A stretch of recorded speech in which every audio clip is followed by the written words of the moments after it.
إن الله وملائكته يصلون على النبي يا أيها الذين آمنوا صلوا عليه وسلموا تسليما اللهم صل على سيدنا ومولانا محمد وبارك وسلم وصلوا عليه الصلاة والسلام عليك يا سيدي يا رسول الله الصلاة والسلام عليك يا سيدي يا حبيب الله وعلى آلك وصحابك يا سيدي يا نور الله جب حسن تھا ان کا جلوہ نما انوار کا عالم کیا ہوگا جب حسن تھا ان کا جلوہ نما انوار کا عالم کیا ہوگا ہر کوئی فدا ہے بن دیکھے دیدار کا عالم کیا ہوگا ہر کوئی فدا ہے بن دیکھے دیدار کا عالم کیا ہوگا جس وقت تھے خدمت میں ان کی جس وقت تھے خدمت میں ان کی ابو بکر عمر عثمان و علی جس وقت تھے خدمت میں ان کی ابو بکر عمر عثمان و علی اس وقت رسول اکرم کے دربار کا عالم کیا ہوگا ہر کوئی فدا ہے بن دیکھے دیدار کا عالم کیا ہوگا چاہے تو اشاروں سے اپنی چاہے تو اشاروں سے اپنی کایا ہی پلٹ دے دنیا کی یہ شان ہے خدمت گاروں کی یہ شان ہے خدمت گاروں کی سردار کا عالم کیا ہوگا ہر کوئی فدا ہے بن دیکھے دیدار کا عالم کیا ہوگا جب شمع رسالت روشن ہو کیوں کر نہ جلے پروانۂ دل جب شمع رسالت روشن ہو کیوں کر نہ جلے پروانۂ دل جب رشک مسیحا آ جائے جب رشک مسیحا آ جائے بیمار کا عالم کیا ہوگا ہر کوئی فدا ہے بن دیکھے دیدار کا عالم کیا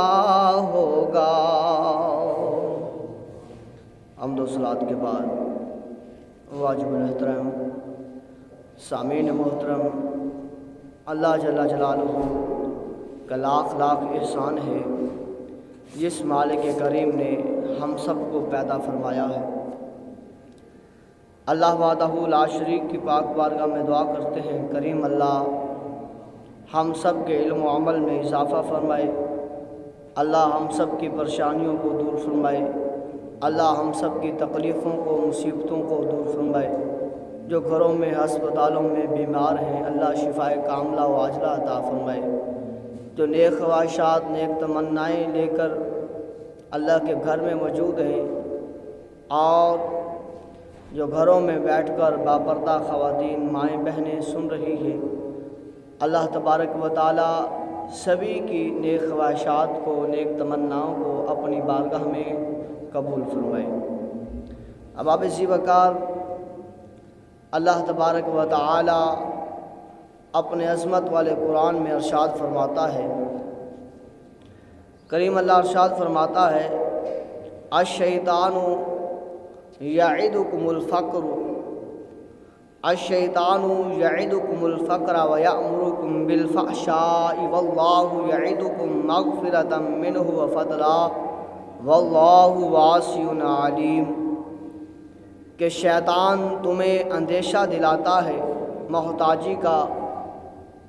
اور حکم دیتا ہے بے حیائی کا۔ اللہ تبارک و تعالی تم سے وعدہ کرتا ہے بخشش اور فضل کا، اور اللہ تبارک و تعالی وسعت والا جاننے والا ہے، یعنی اللہ تبارک و تعالی تمہیں اپنی اطاعت کرنے اور صدقہ دینے کا حکم دیتا ہے تاکہ اس کی مغفرت و بخشش اور فضل و کرم شامل حال ہو۔ بے شک اللہ تبارک و تعالی واسع اور علیم ہے۔ اب اسی وقار پتہ یہ چلتا ہے اس آیت کریمہ سے کہ اس میں دو باتیں شیطان کی طرف سے ہیں، دو وعدے شیطان کی طرف سے ہیں اور دو وعدے رب رحمان کی طرف سے ہیں۔ شیطان کہتا ہے کہ اگر تو اللہ کی راہ میں دے گا، شیطان کہتا ہے اگر تو اللہ کی راہ میں دے گا تو بندے یاد رکھ لے کہ تو محتاج ہو جائے گا۔ جو اگر کسی غریب کی، اگر کسی مسکین کی، اگر کسی یتیم کی، اگر کسی حقدار کی تو مدد کرے گا تو شیطان کہتا ہے تو محتاج ہو جائے گا، تو غریب ہو جائے گا، تو مفلس ہو جائے گا، تو جو ہے اپنی ضرورت کو نہ پورا کرنے والا بن جائے گا۔ تو لہٰذا شیطان ڈر دلاتا ہے، اندیشہ دلاتا ہے محتاجی کا، اور شیطان حکم دیتا ہے بندے کو کہ تو بے حیائی کر، تو بے حیائی کر، تو گناہ کر، گناہوں کی طرف جا، گناہوں میں مبتلا رہے، گناہ والے کام کر۔ فرمایا شیطان کہتا ہے اللہ کی راہ میں دے گا تو تو محتاج ہو جائے گا، بے حیائی کر، گناہ کر، یہ تیرے لیے بہتر ہے۔ لیکن رب رحمان فرماتا ہے، اللہ وحدہ لا شریک فرماتا ہے، اللہ فرماتا ہے اپنے بندے سے، اللہ وعدہ کرتا ہے، اللہ وعدہ کرتا ہے بندے اگر تو میری راہ میں دے گا، اے بندے اگر تم میرے بندوں پر خرچ کرے گا، اے بندے اگر تم میرے ان بندوں پر خرچ کرے گا جو حقدار ہیں، تو یاد رکھ لے میں تجھے بخشش کا پروانہ جاری کر دوں گا، میں تجھے بخش دوں گا، میں تیرے گناہوں کو معاف کر دوں گا، میں تجھے مصیبتوں سے تجھے چھٹکارا دے دوں گا، میں تجھے جو ہے محفوظ کر لوں گا، میں تجھے جو ہے تیری عزت کو جو ہے محفوظ کر لوں گا۔ اے بندے تو اگر میرے ان بندوں پر خرچ کرے گا جو حقدار ہیں تو یاد رکھ لے اے بندے میں تیری بخشش کر دوں گا، اور میں وسعت والا ہوں اور جاننے والا ہوں۔ یعنی کہ اللہ تبارک و تعالی فرماتا ہے اگر بندہ تم میری راہ میں دے گا تو ڈر نہ کہ تم محتاج ہو جائے گا، نہیں، بلکہ تو ایک دے گا تو میں تجھے 10 دوں گا، اگر تو ایک دے گا تو میں تجھے 700 دوں گا، اگر تو ایک دے گا تو میں تجھے اس سے بھی زیادہ دوں گا، اگر تو ایک دے گا تو میں تجھے بے بہا دوں گا، میں رزق کے انبار تیرے اوپر جو ہے وہ نچھاور کر دوں گا۔ اگر تو ایک درہم، ایک دینار، ایک روپیہ، ایک دانہ، ایک کھجور کا جو ہے وہ ٹکڑا یا ایک کھجور کا دانہ تو میری راہ میں دے گا تو تو یاد رکھ لے اے بندے میں تجھے بے بہا عطا فرما دوں گا، بے بہا عطا فرما دوں گا۔ پتہ یہ چلتا ہے کہ شیطان مردود لعین بندوں کو بے حیائی کی طرف بلاتا ہے، اللہ تبارک و تعالی اپنے بندوں کو اچھائی کی طرف بلاتا ہے۔ اللہ تبارک و تعالی اپنے بندوں کو جنت کا راستہ دکھاتا ہے۔ اللہ اپنے بندوں کو حکم دیتا ہے کہ تم صدقہ و خیرات کرو گے تو میں تمہیں جو ہے وہ اور زیادہ عطا کروں گا۔ حضرت نزال بن صبرہ رضی اللہ تعالی عنہ آپ فرماتے ہیں کہ جنت کے دروازے پر 3 سطریں لکھی ہوئی ہیں۔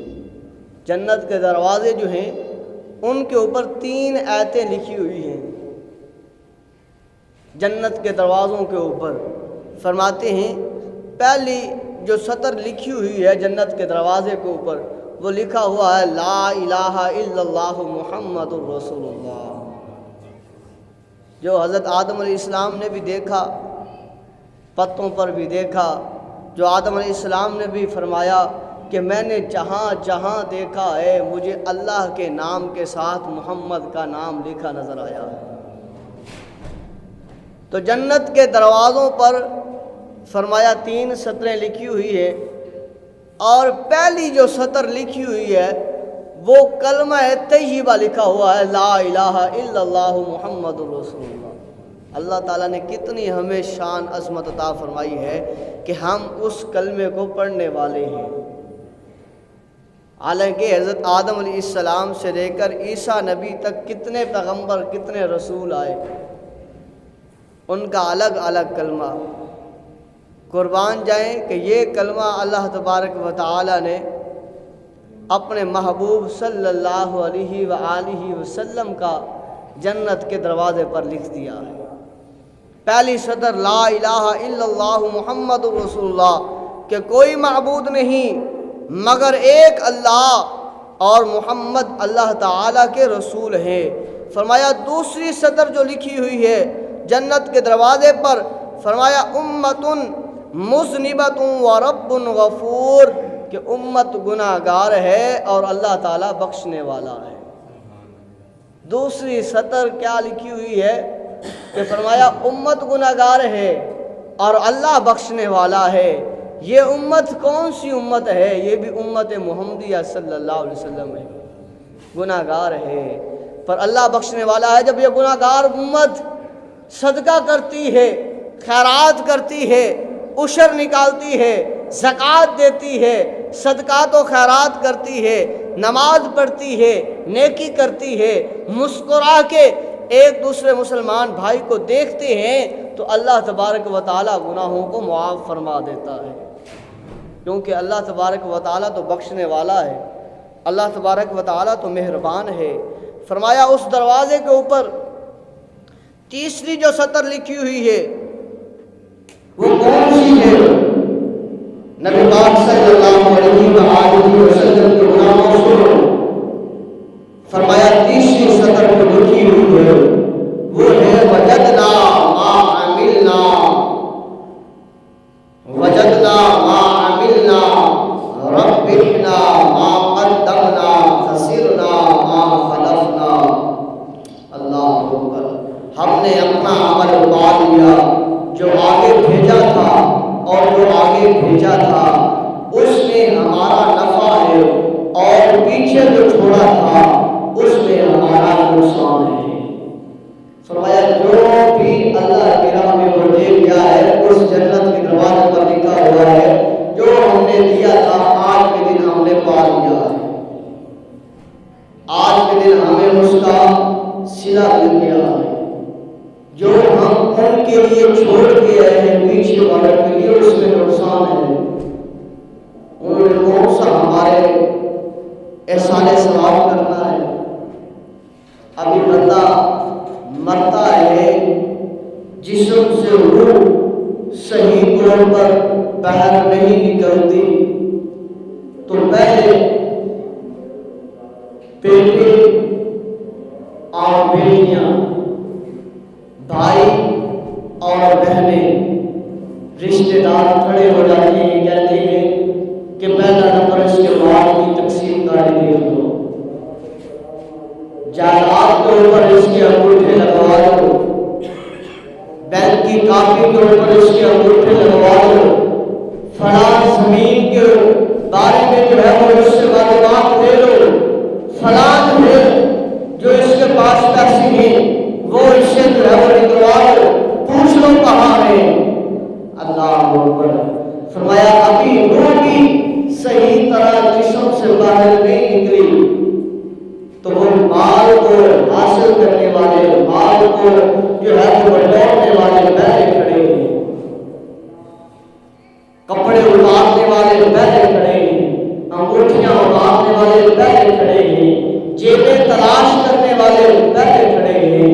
اور زمینیں جائیدادیں نام کرنے والے پہلے کھڑے ہیں، حصہ لینے والے پہلے کھڑے ہیں، دعائیں مغفرت کرنے والا کوئی نہیں ہے،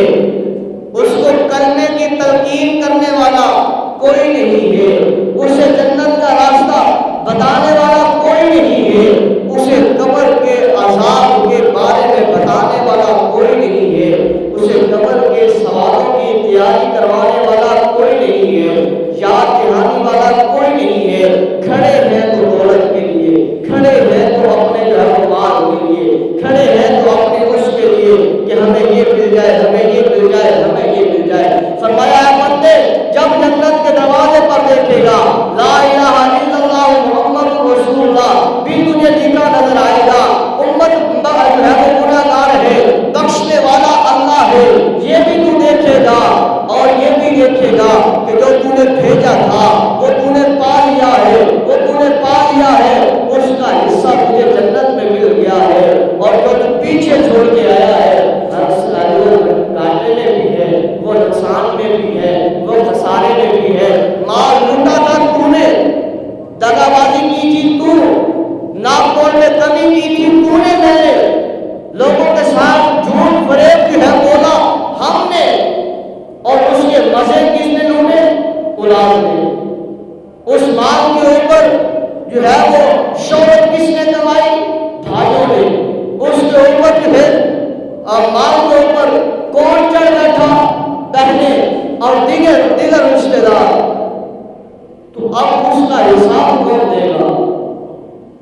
اب وہاں پر جو مال تو نے کمایا تھا، جس طرح تو نے کمایا تھا، تو نے دن کے وقت اللہ کی نافرمانی کی، دوپہر کو رات کو اندھیرے میں کی، فصل کو پانی چوری کا لگایا، دودھ میں پانی ڈالا، سود خوری تو نے کی، یہ سارا کیوں کیا؟ تاکہ دن اچھے گزر سکے، تاکہ میں اچھا وقت گزار سکوں۔ فرمایا وہ دودھ میں پانی ڈال کے بیچ کر پیسہ کمایا، ملاوٹ کر کے دکانداری کے اوپر تو نے دکانداری کی، بہن کا حق تو نے گایا، بھائی کا حق تو نے کھایا، اور آج ہے تو اس جگہ پر کھڑا ہے، اور وہ سارا کا سارا مال جو ہے تیرے گھر والوں میں تقسیم ہو چکا ہے، پائی پائی ان میں تقسیم ہو چکی ہے، تو یہاں پر کھڑا ہو کر حساب اپنا دے گا، جو مال تو پیچھے چھوڑ کے آیا ہے اس کا حساب تیری اولاد نہیں بلکہ تو نے دینا ہے۔ یہاں پر تو کھڑا ہوگا، تو بتائے گا کہ میں نے فلاں کا مال حاصل کیا تھا، یہاں پر اب مال تو کھائے گا۔ انہوں نے تو مال کھا کر اپنا جو ہے وہ عیش و عشرت کی زندگی گزاری، تو نے کیا کیا؟ اللہ اکبر۔ فرمایا تینوں جنت کی دروازوں کے اوپر یہ سطریں موجود ہوں گی کہ وہی کام آئے گا جو اپنے ہاتھوں سے دے گئے، جو آگے بھیج گئے وہی حقیقت میں سرمایہ بچ گیا۔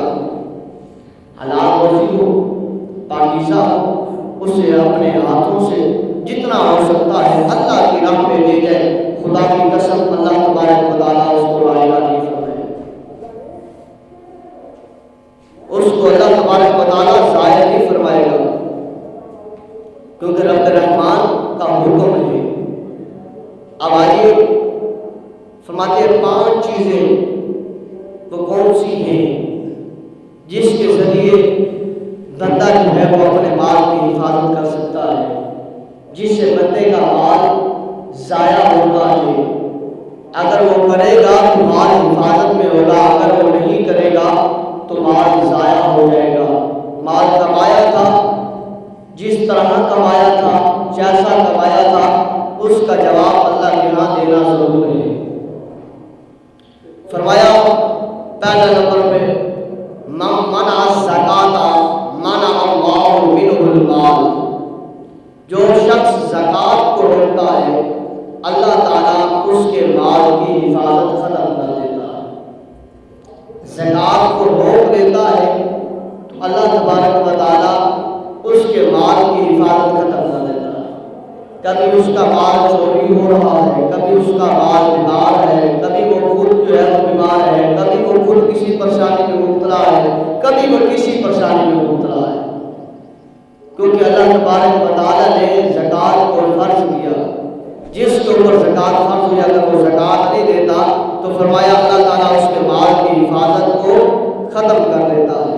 اور دوسرے نمبر پر فرمایا من منع العشر منع اللہ منہ البرکۃ ارضہ، اور جو شخص صدقے کو روکتا ہے اللہ تعالیٰ اس سے عافیت کو روک دیتا ہے۔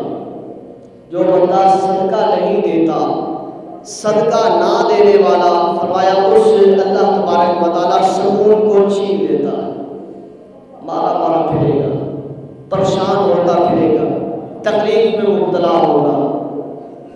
کیوں؟ کیونکہ اس نے صدقے کو روک دیا ہے۔ اور نمبر تیسرے پر فرمایا من منع العشر منع اللہ منہ البرکۃ ارضہ، اور جو شخص عشر کو روکتا ہے اللہ تبارک و تعالیٰ اس کی زمین سے برکت کو اٹھا دیتا ہے۔ جو عشر کو روکتا ہے اللہ تعالیٰ اس سے برکت کو اٹھا دیتا ہے۔ 100 من گندم، 500 من گندم، 200 من گندم، 60 من، اتنی زیادہ گندم ہونے کے باوجود وہ بندہ ٹینشن میں پریشان ہے، ابھی سال پورا نہیں ہوتا۔ وہی جس نے اتنی گندم بیچی تھی، اتنی اوسط آئی تھی، وہی کبھی کہتا ہے بابا نواب سے پتہ کرو، کبھی کہتا ہے کسی دکان سے پتہ کرو، کبھی کہتا ہے کسی اور بھائی سے پتہ کرو، یار کوئی گندم مل جائے مجھے، میرے 3-4 گزر جائے اور پھر میں جو ہے وہ دے دوں گا گندم کا بدلے گندم دے دوں گا۔ کہنے کا مقصد کیا ہے کہ اتنے من گندم تھی لیکن اس کے باوجود سال پورا نہیں ہوا، وہی کسان مانگتا ہوا نظر آئے گا، کہے گا کہ یار میرے گھر کے دانے ختم ہو گئے، میرے گھر کا گندم کا معاملہ جو ہے وہ ختم ہو گیا ہے، یار 1 دستی من مل جائے، 1 دستی من مل جائے، 2 دستی من مل جائے، اور جب میری دوبارہ گندم ہوگی تو میں واپس کر دوں گا۔ تو گندم تو اس کی جو ہے وہ 400 من 200 من ہوئی تھی، لیکن مانگتا پھر رہا ہے۔ اب اس غریب کی طرف آئے جس نے محنت کے ساتھ اس نے 8 من 20 من 15 من گندم بنائی ہے، وہ سال بھر بیٹھ کے سکون سے کھا بھی رہا ہے، صبح بھی کھا رہا ہے، دوپہر کو بھی کھا رہا ہے، شام کو بھی کھا رہا ہے، سکون سے سو رہا ہے، مزے سے آرام کر رہا ہے، اور جو ہے وہ 20 من والا جس نے محنت سے کمایا ہے اب اس سے جو ہے وہ کسان 1 من اٹھا کے جا رہا ہے، یا دستی مجھے دے دے گا۔ تو وجہ کیا ہے؟ وجہ یہ ہے کہ جو فیصلہ اللہ اور اس کے رسول نے فرما دیا ہے وہ کبھی جو ہے وہ یہ نہیں ہو سکتا کہ اس میں کمی بیشی ہو جائے۔ فرما دیا کہ من منع العشر منع اللہ منہ البرکۃ ارضہ، جو شخص عشر کو روکتا ہے، عشر میں کمی کرتا ہے، 100 من ہوئی ہے، 100 من میں سے 5 من اللہ کی راہ میں دے دیں، صرف 5 من۔ 40 من جب ہوں گے، 39 من کے بعد 40واں من جو ہے آئے گا وہ اللہ کی راہ میں، 20واں من جو آئے گا وہ اللہ کی راہ میں، 60واں من جو آئے گا وہ اللہ کی راہ میں، 80 میں آئے گی بات تو پھر اللہ کی راہ میں، اور اسی طرح 100 پہ جائے گی پھر اللہ کی راہ میں۔ 100 کے اوپر 5 من گندم ہے، ہر 20 میں 1 من، تو فرمایا دیکھیں 5 من میں اگر وہ 3 من نکال دیتا ہے 2 من رہ گئی، 4 من نکال دیتا ہے 1 من رہ گئی، اب جو 1 من رہ گئی ہے اس میں وہ نہیں دی تو پورے 100 من میں اللہ تعالیٰ نے برکت کو اٹھا دیا۔ اب کچھ کرتے کیا ہے، کچھ ہمارے بھائی یہ کرتے ہیں کہ وہ عشر کی مقدار نہیں نکالتے، عشر کی مقدار نہیں نکالتے، فوراً کرتے ہیں کہ 1 من ہم نے فلاں بیٹی کو دے دیا ہے، 1 من ہم نے فلاں مزدور کو دے دیا ہے، 1 من ہم نے مسجد کو دے دیا ہے، امام کو دے دیا ہے، 1 من ہم نے وہ مدرسے میں دے دیا ہے۔ تو گندم کتنی ہوئی ہے؟ وہ 120 من ہوئی ہے یا 130 من ہوئی ہے۔ یہ سنسری نکالی کتنی ہے؟ 4 من، اور کہا ہم نے عشر نکال دیا، جو باقی رہ گیا ہے اس سے جو ہے وہ تمہاری باقی گندم پاک نہیں ہوگی۔ اور یاد رکھیں، اور جو عشر نہیں نکالا اور اسی حالت میں کھاتے رہے، نماز پڑھتے رہے، اللہ کا قرآن پڑھتے رہے، تو اس کی نورانیت، اس کا اجر ثواب نہیں ملے گا، کیونکہ یہ عشر جو ہے وہ فرض رہے گی، اور اس کے اوپر جو ہے وہ شرائط یہ بھی ہیں کہ نہ اس کے اوپر شرط ہے اس کی بالغ ہونے کی، نہ یہ شرط ہے کہ وہ کتنے نصاب پر پہنچے تب ہوگی، نہ یہ شرط ہے کہ وہ بچہ جو ہے وہ عاقل ہو، نہیں۔ اگر بچہ نابالغ ہے، اس کے پاس مال ہے، وہ بندہ جو ہے وہ کاشتکاری کر رہا ہے، جو زمین سے فصل نکلے گی، جتنی نکلے گی، چاہے وہ تھوڑی ہے یا زیادہ، وہ سال میں 4 مرتبہ نکلتی ہے یا 5 مرتبہ نکلتی ہے، کوئی فصل نفع کے لیے وہ ساروں کے اوپر عشر دینا ضروری ہے، چاہے وہ پیاز ہو، چاہے وہ ٹینڈے ہو، چاہے وہ کوئی سبزی ہو، چاہے وہ کوئی چیز ہو، چاہے وہ مکئی ہو، چاہے وہ کپاس ہو، کوئی چیز بھی ہے جو زمین سے نکلی ہے نفع کے لیے، اس کا عشر جو ہے وہ ضروری ہے۔ اگر عشر نہیں دیں گے تو پھر ہماری دعائیں بھی اللہ کی بارگاہ میں قبول نہیں ہوں گی، پھر ہمارے جو ہے وہ عبادتوں میں بھی نورانیت پیدا نہیں ہوگی۔ اب آئیے ایک واقعے کی طرف آتے ہیں، حقائق کے طور پر، کہ اللہ کی راہ میں جو دیتے ہیں اس نیت کے ساتھ، اور اللہ تبارک و تعالیٰ ان کے اوپر اپنی کرم نوازی کیسے فرماتا ہے۔ اللہ تبارک و تعالیٰ ان کے اوپر کرم نوازی کیسے فرماتا ہے، سن لیجیے۔ حدیث مبارکہ راوی ہے حضرت ابو ہریرہ رضی اللہ تعالیٰ عنہ، کہ پاک نبی صلی اللہ علیہ وسلم فرماتے ہیں، میرے صحابہ، ایک شخص تھا جو سفر کر رہا تھا، اس نے کیا دیکھا کہ بادل آپس میں مل رہے ہیں اور ان سے ایک آواز ظاہر ہوتی ہے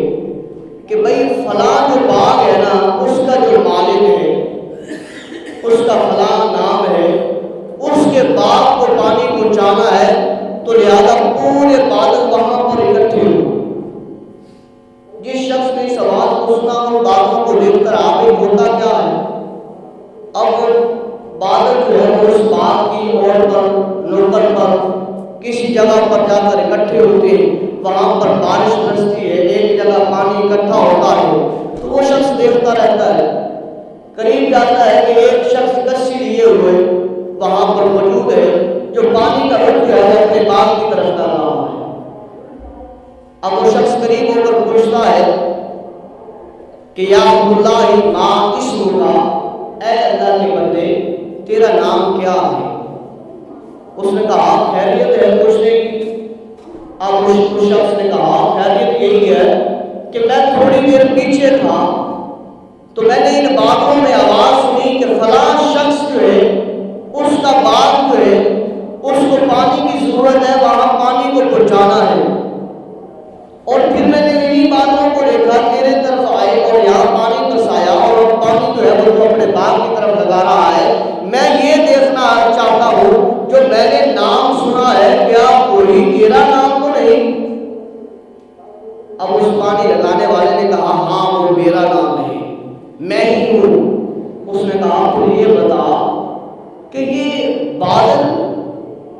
اور پانی کا ان کا برسانا اور اتنی تابع داری و فرما برداری وجہ کیا ہے، تیرا عمل کیا ہے؟ لجپال نبی صلی اللہ علیہ وسلم فرماتے ہیں میرے صحابہ، اس شخص نے جواب دیا، اس شخص نے اسے مخاطب کر کے فرمایا ما تخرج منها فتصدق بثلاثه وآكل انا ویالی ثلثا وعودا فیہ ثلثا۔ اس نے کہا میرا جو عمل ہے وہ یہ ہے کہ میں اس پورے باغ کا پھل جب تیار ہو جاتا ہے، پھل جب تیار ہو جاتا ہے، اس پھل کو میں 3 حصوں میں تقسیم کر لیتا ہوں، اس کے 3 حصے میں بنا لیتا ہوں، اور اس میں یہ تمیز نہیں کرتا کہ اس حصے میں نے پھل جو ہے وہ کانا، خراب، چھوٹا ڈالنا ہے،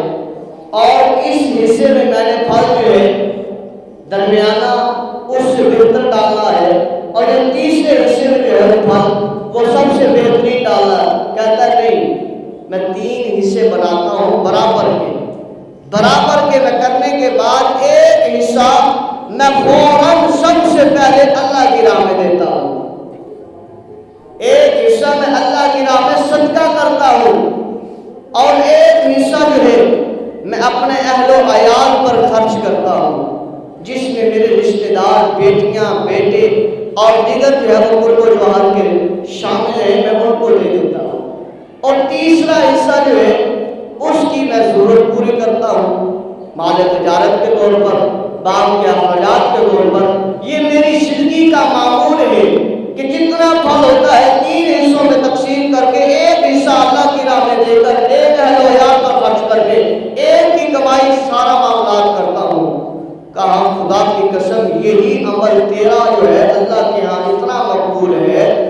مقبول ہے کہ جس کی وجہ سے اللہ تعالیٰ نے ان باتوں کو بھی تیری فرما برداری کرنے کے لیے کہہ دیا۔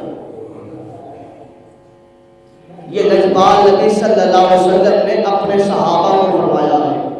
راوی حضرت ابو ہریرہ ہے، تو فرمایا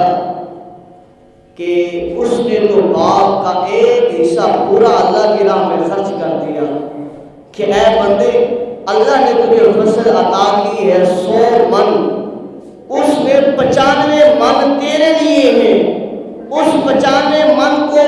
تو جہاں چاہے کام میں لگا، چاہے اس کے پیسے جو ہے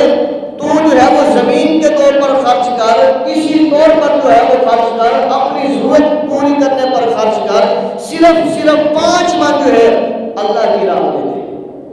5 من جو ہے وہ صرف اللہ کی راہ میں دے۔ اس 5 من میں سے اگر تیرے جو ہے اپنے قریبیوں میں سے، رشتہ داروں میں سے اگر کوئی حقدار ہے، اس 5 من میں سے انہیں بھی دے۔ اگر تیرے محلے میں سے کوئی جو ہے وہ قریب ہے، اس حقدار ہے، تو اسی 5 من میں سے اسے بھی دے۔ تیرے اوپر یہ نہیں ہے کہ اس 100 من کو 3 حصوں میں تقسیم کر کہ 30 تو رکھ اور 30 اللہ کی راہ میں دے اور 30 اپنے رشتہ داروں پر خرچ کر۔ فرمایا نہیں، 95 تو رکھ اور صرف 5 اللہ کی راہ میں دے۔ 5 جب تو اللہ کی راہ میں دے گا تو پھر دیکھیں اللہ تبارک و تعالیٰ کس قدر تیرے اوپر راضی ہوتا ہے، کس قدر تیرے اوپر برکتوں اور رحمتوں کا نزول فرماتا ہے۔ اب آپ اسی وقت جو حقدار ہیں عشر کے ان تک پہنچائیں، اللہ تبارک و تعالیٰ رحمتوں اور برکتوں کا نزول فرمائے گا۔